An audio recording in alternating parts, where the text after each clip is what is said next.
சாதி ரீதியான நெருக்கடி, கொலை மிரட்டல் கொடுத்து தன்னை பணி செய்ய விடாமல் தடுப்பதாக நெல்லை மணிமுத்தாறு பேரூராட்சி தலைவி அந்தோணியம்மாள் பரபரப்பு குற்றச்சாட்டை முன்வைத்துள்ளார்.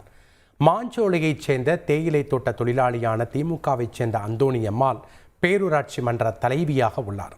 கடந்த சில மாதங்களாகவே பேரூராட்சி மன்ற உறுப்பினர்களுக்கும் இவருக்கும் இடையே கடும் பணிப்போர் நடந்து வருகிறது.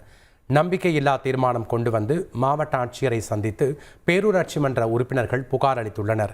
இந்த நிலையில் தனக்கு கொலை மிரட்டல் விடுத்து பணியை செய்ய விடாமல் தடுப்பதாகவும் தனது உயிருக்கு பாதுகாப்பு வழங்க கோரியும் அந்தோணியம்மாள் காவல்துறை துணை கண்காணிப்பாளரிடம் புகார் அளித்துள்ளார். இந்த நிலையில் தமிழ்நாடு தீண்டாமை ஒழிப்பு முன்னணி மற்றும் பல்வேறு கட்சியினர் ஒன்றிணைந்து மாவட்ட ஆட்சித்தலைவரை சந்தித்து மணிமுத்தாறு பேரூராட்சி பிரச்சனையை முடிவுக்கு கொண்டு வர பேரூராட்சி அந்தோணியம்மாளுடன் வந்து மனு அளித்தனர். தொடர்ந்து செய்தியாளர்களை சந்தித்த அந்தோணியம்மாள் கவுன்சிலர்கள் மீது அடுக்கடுக்கான குற்றச்சாட்டுகள்